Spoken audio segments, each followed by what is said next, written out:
오늘은 비추지 않으면 물든다, 비추지 않으면 물든다라는 제목으로 함께 말씀 나누도록 하겠습니다. 우리는 인생을 살아가면서 어떻게 살아가야 하는가에 대해 혼란을 느낄 때가 참 많습니다. 인생의 여러 갈림길과 삶의 태도에 대해서 어떤 선택을 하며 살아가야 될지가 참 어렵다고 느끼기 때문에 그렇습니다. 사실 내 나름대로는 열심히 산 것 같은데 별로 좋은 열매가 없다고 느껴질 때도 참 많습니다. 나름 잘 선택을 한 줄 알았는데 원하는 결과를 얻지 못하기도 합니다. 그러다 보니까 어떻게 인생을 살아야 되는가에 대해서 참 쉽지 않다라는 생각이 듭니다. 과연 무엇이 잘 사는 길인가에 대해서 혼란을 느끼기도 하고 방황하기도 합니다. 물론 누군가는 말하기를 방황하는 것은 젊음의 특권이다 라고 했습니다. 젊은 시절에 방황하고 혼란스러워하는 것은 지극히 당연한 일이라는 것입니다. 하지만 심각한 사람들은 40대, 50대를 넘어서 노년에까지도 혼란스러워하고 방황을 합니다. 그런데 이렇게 삶의 방향에 대해서 혼란스러워하다 보면 어찌 되겠습니까? 삶이 안정이 될 수가 없습니다. 인생의 선택지에서 항상 망설이고 선택하고도 잘 못 골랐을까 봐 늘 불안해하고 초조해야 합니다. 삶에 대해서 확신도 없고 자신감도 사라집니다. 기도 얇아져가지고 남들의 말에 쉽게 휩쓸리고 정말 터무니없는 선택을 하게 될 때도 있습니다. 열심히 사는 것 같은데 공허함에 시달리기도 합니다. 자꾸 제대로 선택했는지에 대해서 확인받고 싶어 하고 인정받고 싶어 합니다. 심지어 확신이 있다가도 갑작스럽게 후회되는 마음이 들면 또다시 불안해하고 또 흔들리고 혼란스러워합니다. 그렇다면 이렇게 삶에 대해서 혼란스러워하고 흔들리게 되는 이유가 무엇입니까? 그것은 삶을 어찌 살아야 될 것인가에 대한 확실한 기준이 없기 때문에 그렇습니다. 사람은 저마다의 기준을 가지고 그에 맞는 선택과 태도를 가지게 되어 있습니다. 하지만 그것이 명확하지 않을 때 혼란스러워하고 흔들리게 된다는 것입니다. 확실한 삶의 기준이 없으니까 나침반이 고장난 배처럼 방황할 수밖에 없습니다. 게다가 좋은 기회를 만나도 그것을 제대로 잡기도 힘들합니다. 명확한 기준이 없으니까 이게 정말 좋은 기회인지 아닌지도 분별을 못하기 때문에 그렇습니다. 로마의 철학자 세네카는 목적지를 모르는 자에게 어떤 바람도 순풍이 아니다라는 말을 했습니다. 무엇을 위해서 살아갈지에 대한 확신이 없었으면 좋은 기회가 와도 그것이 그 인생에 정말 순풍이 될 수가 없고 여전히 혼란스러울 수밖에 없다는 것입니다. 그러므로 우리에게는 삶의 방향성이 필요합니다. 그것도 올바른 방향성이 있어야 흔들리지 않습니다. 어떤 사람을 보니까 평생 돈과 물질을 쫓습니다. 그러다 보니 욕심만 쫓다가 파멸하거나 많은 물질을 모아서도 극도의 혼돈에 빠집니다. 어떤 사람은 평생토록 자식만 바라보고 살아가다가 자식이 독립하니까 방황하기 시작합니다. 성공만을 쫓아서 그것을 이루었으나 계속 후회에 빠지는 사람들도 있습니다. 인과관계를 쫓았으나 나이가 들면서 점점 멀어지는 관계들에 절망하기도 합니다. 이렇게 세상의 기준들을 쫓다가 결국 후회하게 되는 이유가 무엇입니까? 사실 세상이 주는 방향성은 우리에게 결코 완벽한 기준이 될 수가 없기 때문에 그렇습니다. 성경은 우리가 궁극적으로 영원을 쫓아 살아가는 존재라고 말씀하십니다. 하지만 영원을 추구해야 될 우리가 이 땅에 사라질 가치를 기준으로 삼고 따르다 보면은 그것은 절대 결코 온전한 기준이 될 수 없다는 것입니다. 그렇다면 우리가 가져야 할 명확하고 바른 방향성이 무엇이겠습니까? 그 기준을 찾기 위해 오늘 본문을 보니까 우리에게 빛과 소금으로 살라고 말씀하셨습니다. 하나님께서 우리에게 빛과 소금으로 살라고 말씀하신 것은 교회를 안 다녀본 사람들도 교양으로 알 만큼 굉장히 유명한 말씀입니다. 그런데 빛과 소금으로 살라고 하면은 그것이 무엇인지 굉장히 많은 사람들이 혼란스러워합니다. 여러분, 빛과 소금으로 살라는 게 대체 무슨 뜻입니까? 그게 뭡니까? 대답할 수 있으십니까? 생각보다 많은 사람들이 막연하게 그냥 뭐 빛과 소금이요? 밝게 기독교인답게 정도로 생각을 하는데 명확하게 답을 못하는 것 같습니다. 사실 빛과 소금이라는 것은 일단 구별된 존재를 뜻합니다. 어둠은 빛에서 명확히 구별이 되고 음식도 소금이 들어가면 짠맛으로 구별을 냅니다. 또한 빛과 소금은 영향을 준 존재입니다. 어둠에 빛이 비추면 어둠은 물러나게 되어 있고 소금은 음식의 맛을 바꿔버릴 수가 있습니다. 즉 우리에게 빛과 소금으로 살라고 하신 것은 이 세상에 영향을 주며 살라고 하신 것입니다. 하나님께서 우리들에게 바라시는 삶의 모습은 하나님의 백성이자 자녀답게 세상과 구별되어 하늘의 가치를 드러내면서 영향을 주는 삶입니다. 사실 우리에게 온전한 믿음이 있다면 우리는 세상과 구별되어서 영향을 줄 수밖에 없습니다. 오늘 본문 14절을 보니까 너희는 세상의 빛이다. 산 위에 세운 마을은 숨길 수가 없다라고 말씀하십니다. 어두운 밤에 산에 가본 적 있으십니까? 굉장히 무섭습니다. 너무너무 어두워가지고 정말 무서운 마음이 들 정도로 굉장히 어둡습니다. 제가 군대에 있을 때 어두운 산을 이제 다니면서 순찰을 도와야 될 때가 있었는데, 그때 후레쉬도 되게 약한 걸 들고 다녀가지고 빛이 너무너무 어두웠는데, 그러다 또 배터리가 나가면 정말 너무나 무서웠습니다. 왜? 앞이 하나도 보이지 않았기 때문이었습니다. 그러니 이렇게 어두운 산 위에 마을이 있다면 또 인간들이 살면서 불을 안 잴 수가 없으니까 멀리서 봐도 확실히 구별이 될 만큼 빛을 낼 수밖에 없다는 것입니다. 바로 하나님께서 우리를 이렇게 세상의 빛으로 세우셨습니다. 이 어두운 세상 가운데 하나님의 빛을 비춰줘서 세상 가운데 빛을 드러내는 존재로 세워주셨다는 것입니다. 그러니 우리는 어두운 세상 속에서 우리의 빛을 드러낼 수밖에 없습니다. 하나님 나라의 백성인 우리가 이 땅에 살면서 세상의 다른 가치를 드러내고 영향을 주는 것은 지극히도 당연한 일입니다. 예전에 어떤 학생 하나가 외국에 나가서 살게 되었습니다.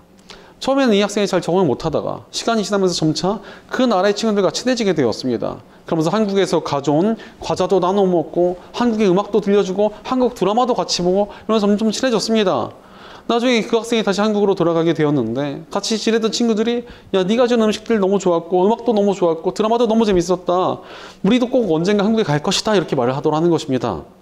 정말 그래서 그 중에 여러 명이 또 한국에 놀러 오게 됐고 아예 한 명은 아예 한국에 유학까지 오게 되었다는 이야기를 들었습니다. 세상의 국가가 달라도 이렇게 영향을 주기 마련인데 하나님의 백성인, 저 하늘나라의 백성인 우리가 어찌 영향을 안 줄 수 있겠습니까? 우리는 이 땅에서 살아가면서 하나님 나라의 선한 영향력을 드러내야 합니다. 내가 살아가는 자리에서 하나님 나라의 가치를 드러내고 다른 인생들을 하나님께로 인도하는 삶을 살아야 한다는 것입니다. 그렇게 선한 영향력을 드러내며 살아가는 것이 우리에게 주어진 사명입니다. 사실 우리는 이 땅에서 영원히 살지 못합니다. 언젠가 하나님 나라에 돌아가야 될 존재라는 것입니다. 그때 우리가 무엇으로 우리 삶을 평가받겠습니까? 얼마나 하나님 나라의 가치를 드러내며 선한 영향력을 나타내는가로 평가받습니다. 즉 이 땅에서 얼마나 빛과 소금의 역할을 잘 했느냐가 우리의 삶을 평가하는 기준이라는 것입니다. 그러니 우리가 어찌 해야 되겠습니까? 하나님의 빛과 소금으로 살겠다는 기준을 굳게 붙들고 선한 영향력을 나타내야 합니다. 선한 영향력을 나타내며 살아가는 우리의 삶은 하나님 나라에서 영원히 기억되며 영원한 상급과 복을 누리는 아름다운 인생이 될 것입니다. 그럼에도 불구하고 빛과 소금처럼 선한 영향력을 주지 못하는 크리스천들이 적지 않습니다. 실제로 교회를 다니기는 하지만 선한 영향력을 주지 못하고 사는 사람들이 얼마나 많습니까? 우리 모습을 돌이켜봐도요, 선한 영향력을 주지 못할 때가 적지 않습니다. 그렇다면 왜 이렇게 좋은 영향력을 주지 못하고 살아가는 것입니까? 사실 세상과 다르게 산다는 것이 어렵기 때문에 그렇습니다. 우리가 하나님 나라의 백성답게 구별되어 산다는 것은 세상과 다른 모습으로 살아가는 것이라 할 수 있습니다. 하지만 남들과 다르게 산다는 게 절대 쉽지 않습니다. 나만 혼자 다르게 사는 것은 굉장히 불안한 일입니다. 게다가 영향력이라는 것을 발휘할 때 우리 안에 두려움이 싹 틉니다. 혹여나 영향력을 나타내고 다르게 살면 세상에 주는 이득을 잃어버릴까 봐 두렵기 때문에 그렇습니다. 그러니 하나님 백성다운 맛도 빛도 숨기고 살아갑니다. 세상과 구별되지 못한 채 영향도 주지 못하고 세상에 휩쓸려 살아가게 되는 것입니다. 그러나 우리는 빛과 소금답게 살아가며 영향력을 나타내야 합니다. 왜 그렇습니까? 사실 영향을 주지 않으면 영향을 받기 때문입니다. 실제로 우리가 살아가는 이 세상은 어떤 세상입니까? 죄악으로 인해 썩어가는 어두운 세상입니다. 그런데 악취가 심한 곳에 오래 있으면은 나중에 그 악취가 점점 익숙해집니다. 그러면서 나중에 악취가 나는지 안 나는지도 모릅니다. 내 몸에 악취가 나는 것도 못 알아채게 됩니다. 바로 우리가 소금답게 세상의 부패를 막지 않으면 세상의 부패가 익숙해지면서 그것이 오히려 나를 집어삼키게 된다는 것입니다. 어둠도 마찬가지로 처음에는 어두운 곳에 있는 게 캄캄하고 어둡고 두렵습니다. 하지만 시간이 지나면은 어둠이 익숙해지고 오히려 나중에 빛을 비추면 눈이 부시고 불편하게 느끼게 됩니다. 세상에 빛을 비추지 않고 살아가면 우리가 이렇게 어둠에 물들어 버린다는 것입니다. 빛을 비추지 않으면 오히려 세상에 물들어 버립니다. 그러면서 오히려 빛이 싫어하게 되는 것입니다. 이것이 어떻게 크리스천다운 모습이라 할 수 있겠습니까? 게다가 이렇게 맛도 빛도 잃어버린 크리스천들의 결과는 정말 비참합니다. 오늘 본문 13절을 보니까 너희는 세상의 소금이다. 소금이 짠맛을 잃으면 무엇으로 그 짠맛을 되찾게 하겠느냐. 짠맛을 잃은 소금은 아무데도 쓸 데가 없으므로 바깥에 내버려서 사람들이 짓밟을 뿐이다 라고 경고하십니다. 바로 영향을 주지 않는 크리스천들이 버려진다는 것입니다. 실제로 세상은 우리가 선한 영향력을 나타내지 못하고 구별되지 못하도록 우리의 두려움과 불안함을 자극하며 뒤흔들어 놓을 것입니다. 때로는 우정이라는 이름으로 우리를 막아서고 즐거움과 재미라는 이름으로 우리를 유혹하여 우리가 영향력을 나타내지 못하게 만듭니다. 또한 온갖 이득 안정감을 가지고 우리가 영향력을 나타내는 것을 가로막기도 합니다. 그러나 이 모든 것은 사실 유혹이며 이 유혹의 목표는 너무나 명확합니다. 우리가 구별되지 못하고 맛도 빛도 잃게 하여 선한 영향력을 나타내지 못하게 하는 것입니다. 때로는 이득을 주기도 하고 때로는 두려움을 주기도 하며 우리의 맛과 빛을 잃게 만듭니다. 그렇게 우리가 정말로 맛과 빛을 다 잃어버리며 구별된다고 영향력도 잃어버리면 그때 세상은 어떻게 하는 줄 아십니까? 우리를 버릴 것입니다. 이미 잡힌 물고기니까 세상은 더 이상 이득을 주지 않을 것이고 우리를 더욱 큰 허무함과 파멸과 불안감을 느끼도록 몰아갈 것입니다. 게다가 세상에 물들어 있느라 하나님의 인도하심과 복도 멀어집니다. 그러니 세상에게도 하나님께도 멀어진 그야말로 어리석은 인생이 되어버리는 것입니다. 왜 이렇게 어리석은 일로 향해야 됩니까? 우리는 하나님의 뜻대로 빛을 밝히고 맛을 내야 합니다. 세상의 어둠에 빛을 비춰야 하고 썩어가는 세상의 부패를 막도록 맛을 내야 한다는 것입니다. 오늘 본문 15절을 보면 또 사람이 등불을 켜서 말 아래다 내려놓지 아니하고 등경 위에다 놓아둔다. 그래야 등불이 집안에 있는 모든 사람에게 환히 비친다라고 말씀하십니다. 하나님께서 우리에게 빛을 주신 이유가 있으시다는 것입니다. 빛을 숨기려고 하시는 게 아니라 드러내서 비추시려고 우리에게 빛을 주셨습니다. 즉 하나님의 빛을 비추는 삶을 살게 하시려고 우리를 부르셨다라는 것입니다. 그러나 우리가 하나님의 뜻에 맞게 살아가야 지혜로운 것 아니겠습니까? 하나님께서는 우리를 창조하셨을 뿐 아니라 온 세상을 지으시고 다스리시는 분이십니다. 그러니 그분의 뜻대로 살아갈 때 우리 인생의 순풍을 만나듯 하나님의 능력의 손으로 세워지는 능력 있는 인생을 살아갈 수 있게 되는 것입니다. 그러므로 우리는 하나님 뜻대로 구별되어 선한 영향력을 나타내야 합니다. 세상과 다른 삶으로 세상의 빛을 비추고 크리스천다운 맛을 내며 살아야 한다는 것입니다. 우리가 이런 삶을 반드시 살아가는 이유를 십자가의 복음이 더욱 명확하게 증명합니다. 우리에게 십자가의 복음이 필요한 이유가 무엇이었습니까? 이 세상이 썩어 있고 어둠에 잠겨 있으니까 필요한 것 아니었습니까? 하나님께서 어둡고 썩은 세상 가운데 고통받는 우리를 구해주시기 위해 하나뿐인 아들의 목숨을 기꺼이 십자가에서 내어놓으셨습니다. 예수님께서 어둡고 썩어가는 세상에 우리를 구하시기 위해 기꺼이 십자가에서 대신 피 흘려주셨습니다. 하나님의 엄청난 사랑으로 우리가 어둡고 썩어가는 세상에서 구원을 받게 되었습니다. 그럼 우리가 어찌 다시 세상에 물들 수 있겠습니까? 크리스천들의 빛과 소금의 역할을 못하고 세상에 물드는 것은 예수님을 다 십자가에 못 박는 것과 다름이 없습니다. 그런 은혜를 저버리는 일을 하지 말고 우리는 우리 스스로를 거룩히 지키기 위해 선한 영향력을 나타내야 합니다. 또한 하나님께서 우리를 죄와 사망이 가득한 이 세상에서 건져주시고 다른 영혼들과 세상 또한 건지시기 위해 우리에게 함께하도록 사명을 주셨습니다. 세상을 변화시킬 일꾼으로 우리를 부르셨다는 것입니다. 실제로 예수님께서 이 땅에 오셨을 때 제자들을 택하여서 부르셨습니다. 그들에게 하나님 나라를 가르치시고 또 어찌하셨습니까? 변화 일꾼으로 그들을 삼으셨습니다. 그리고 세상으로 그들을 보내셨습니다. 예수님의 제자들을 우리가 사도라 부르지 않습니까? 사도라는 것은 보내심을 받은 사람이라는 뜻입니다. 하나님께서 세상을 변화시키도록 보내신 사람들이 바로 사도라는 것입니다. 세상과 다른 삶을 살게 하시고 또 그들로 하여금 예수님의 몸된 교회를 이루게 하셨습니다. 또한 그 교회를 통해 빛과 소금의 역할을 감당하는 이들이 서로 격려하며 선한 영향력을 나타내게 하셨습니다. 바로 사도적인 사명이 교회에 속한 모든 크리스천들에게 이미 주어져 있습니다.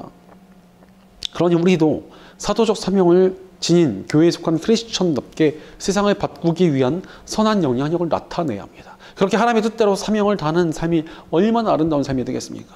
빛과 소금으로 살아가며 선한 영향력을 나타내는 삶은 하나님 안에서 아름답게 세워집니다.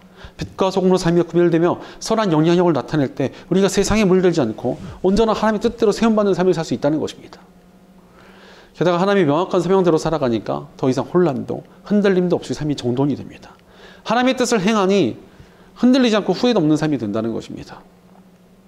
무엇보다도 하나님께서 주실 영원한 상급이 있는 삶이기 때문에 그 삶은 더욱 흔들리지 않는 삶이 될 수 있습니다.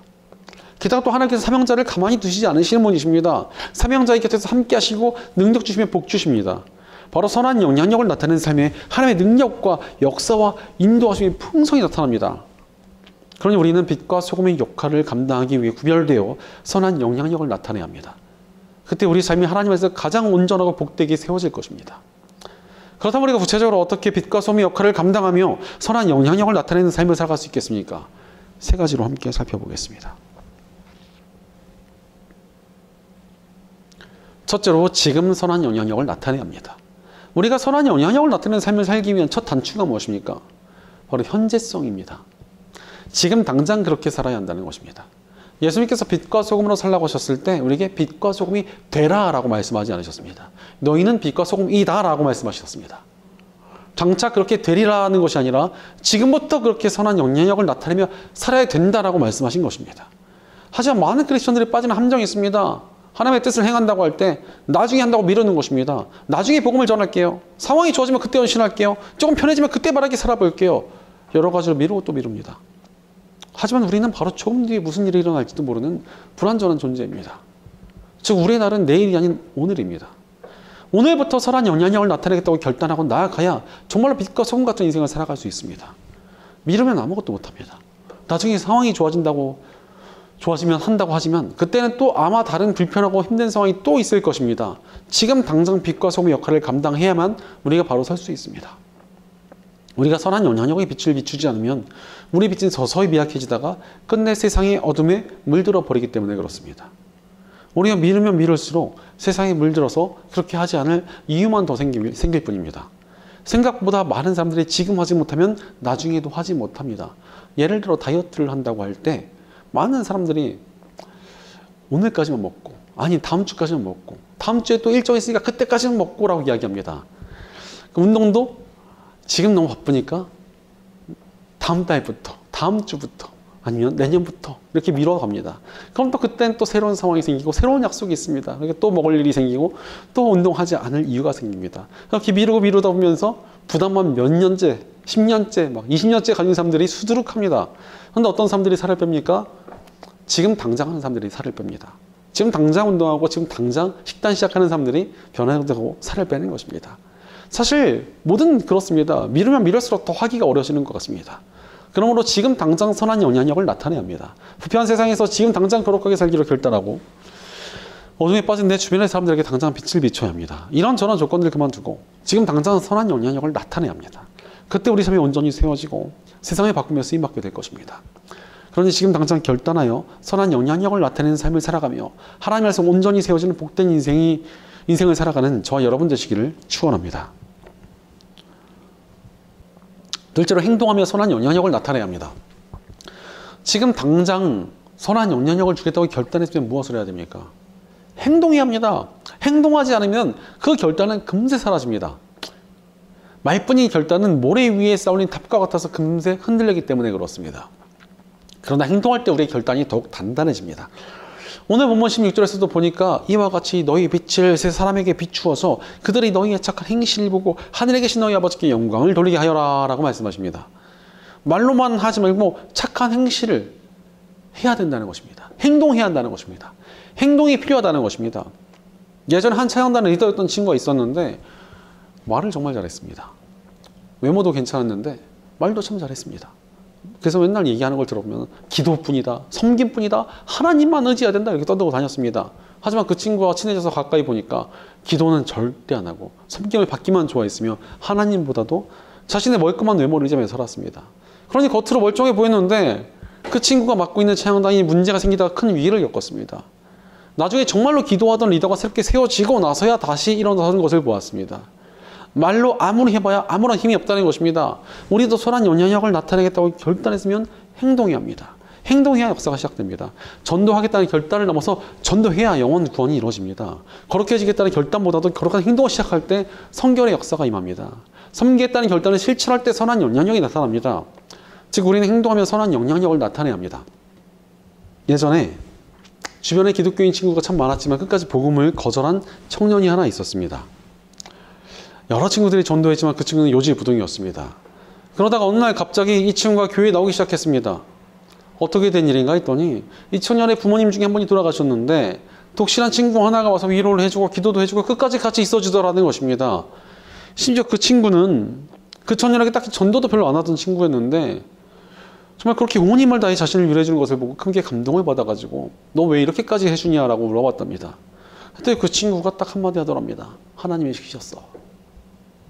이 말에 이 청년이 완전히 깨어져서 그럼 하나님 나도 믿어보겠다 이러면서 복음에 굴복을 했습니다.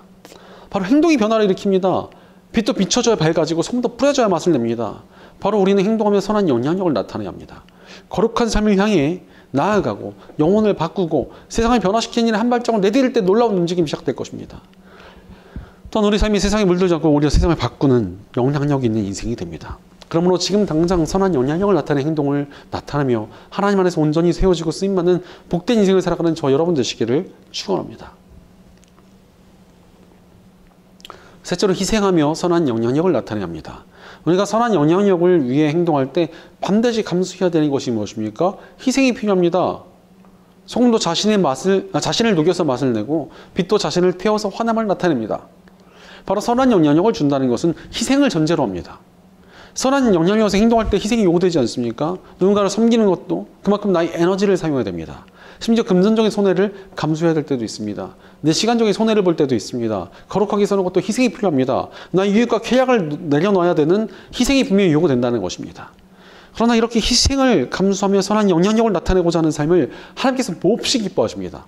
그 길이야말로 예수님을 따르는 길이기 때문에 그렇습니다. 실제로 우리 예수님께서도 십자가 희생을 통해 우리 인류를 구하시는 선한 영향력을 나타내신 것 아닙니까? 그러니 희생하며 선한 영향력을 나타내는 것이야말로 예수님의 길을 따르는 가장 좋은 방법입니다. 게다가 이런 희생은 가장 지혜로운 길이기도 합니다. 예수님께서 십자가에서 육신을 버려 부활의 영광을 맞이하셨습니다. 희생을 통해서 영원한 가치를 얻으신 것입니다. 우리도 희생하며 선한 영향력을 나타내면 영원한 하나님의 역사 가운데 쓰임받고 변치 않는 하늘의 상급을 얻을 수 있습니다. 우리 세상의 것을 내려놓는 희생으로 선한 영향력을 나타내야 합니다. 세상의 것을 내려놓는 희생의 자리에서 하나님의 역사는 시작될 것입니다. 19세기 말 서구권에서 크리켓이라는 스포츠가 큰 인기를 끌었고 그 중에서도 영국의 찰스 스터드라는 슈퍼스타가 있었습니다. 그런데 이 찰스 스터드가 한참 잘 나가던 시절에 갑자기 선수생활을 은퇴하겠다고 선포합니다. 이유가 무엇이었냐 하니까 중국에 선교사로 가기 위해, 중국에 있는 영혼들을 구하기 위해 자기가 이제 더 이상 선수 생활을 그만두겠다는 것이었습니다. 이 사람들이 너무나 큰 영광을 버리는 것이다. 아니 너무나 아쉬운 일이다 이러면서 굉장히 안타까워했습니다. 이 찰스 스터드는 예수 그리스도께서는 하나님이시며 그분이 나를 위해 죽으셨는데 내가 그분께 드릴 어떤 희생도 지나치지 않습니다라고 고백하며 선교사로 떠났습니다. 그러자 놀라운 일이 일어났습니다. 예수님을 위해 희생하는 그의 모습에 감명받은 청년들이 선교에 헌신했고 현대 선교 부흥운동의 불씨가 되었습니다. 게다가 그가 세운 WEC라는 선교회는 아직까지도 활동하며 영혼을 구하고 있습니다. 희생하니까 놀라운 역사가 일어난 것입니다.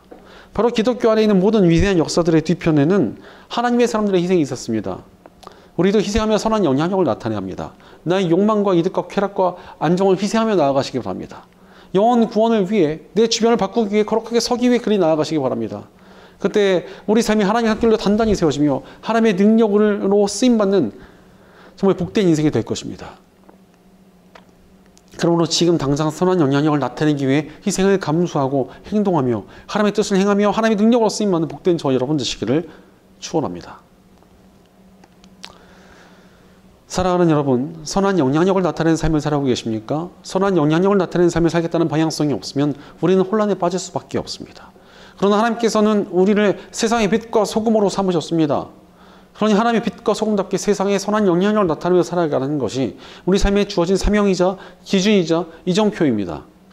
우리의 빛과 소금으로 삼으신 하나님의 뜻을 따라 살아갈 때 우리 삶은 세상에 물들거나 흔들리지 않고 하나님 안에서 온전히 살아갈 수 있습니다. 그러므로 우리는 하나님의 뜻대로 선한 영향력을 나타내야 합니다. 어떤 깊은 산에 두 웅덩이가 있었습니다. 한 웅덩이는 물을 가두고 흘려보내지 않았습니다. 그래서 처음에 깨끗했던 물이 썩기 시작했고 악취가 났습니다. 그러니 아무도 그 썩은 웅덩이 근처로는 오지 않게 되었습니다. 반면 다른 웅덩이는 물을 가두는 대신 흘려보냈습니다. 물이 흐르는 곳마다 꽃과 열매들이 피어나고 짐승들이 모여들었습니다. 우리 삶이 이와 같습니다. 선한 영향력을 나타내지 않고 살아가면 우리 삶은 세상에 물들며 썩어갈 것입니다. 우리가 영향력을 나타내지 않는다면 세상에 영향받는 사실을 잊지 마시기 바랍니다. 하지만 선한 영향력을 흘려보내는 삶을 살아가면 우리를 통해 생명의 역사가 나타나고 하나님의 아름다운 계획들이 이루어지기 시작할 것입니다. 우리가 세상을 하나님의 빛으로 물들이는 선한 역사 가운데 쓰임받게 될 것입니다. 그러니 선한 영향력을 나타내는 지혜로운 삶을 살아가시기 바랍니다. 사랑하는 여러분, 미루지 않고 결단하며 행동으로 선한 영향력을 주고 계십니까? 희생하며 선한 영향력을 주는 삶을 향해 나아오고 계십니까? 우리가 결단하고 희생하며 행동으로 선한 영향력을 줄 때 우리 삶이 가장 아름답게 쓰임받는 복된 인생이 될 것입니다. 하나님의 손으로 단단히 세워주는 흔들림 없는 강한 믿음의 삶을 얻게 될 것입니다. 하늘의 복과 하늘의 상의 풍성이 넘치는 인생을 살아가게 될 것입니다. 우리를 빛과 소금으로 부르신 하나님의 뜻대로 당장 결단하고 행동하며 희생함으로 선한 영향력을 나타내며 세상을 바꾸고 하나님의 역사를 나타내며 쓰임받는 복된 저 여러분 되시기를 주의 이름으로 간절히 축원합니다. 기도하겠습니다. 우리를 세상의 빛과 소금으로 삼아주시고 사명을 주신 하나님 감사합니다. 하나님께서 우리에게 명확한 기준을 주셨는데도 우리가 세상의 유혹에 넘어가 흔들리며 혼란한 채로 아무런 구별도 영향력도 주지 못하는 삶을 살지는 않았는지 우리의 삶을 돌이켜봅니다. 그러나 이제 우리가 빛과 소금의 역할을 제대로 감당하기 원합니다. 늘 하나님의 뜻대로 구별되어 선한 영향력을 나타내는 저희가 되게 하여 주옵소서. 선한 영향력을 나타내는 삶을 살기 위해 즉각 결단할 수 있는 지혜를 저희에게 주옵소서. 또한 결단한 것들을 행할 수 있는 담대한 용기를 주옵소서. 하나님의 뜻을 위하여 선한 영향력을 나타내는 것에 있어서 희생을 감수할 수 있는 용감한 마음을 허락하여 주시옵소서. 우리의 구별됨과 선한 영향력을 통해 세상에 하나님 나라의 가치가 세워지게 하시고 영혼들이 돌아오는 놀라운 역사가 있도록 도와주시며 역사하여 주옵소서. 우리 공동체 가운데도 함께해 주셔서 우리가 서로를 격려하며 구별되는 거룩한 공동체를 이루게 하시고 세상을 바꾸는 선한 영향력의 공동체가 되게 하여 주옵소서. 늘 우리와 함께 하시고 우리를 빛과 소금으로 살게 하시며 복 주시는 우리 주 예수님의 이름으로 기도드리옵나이다. 아멘.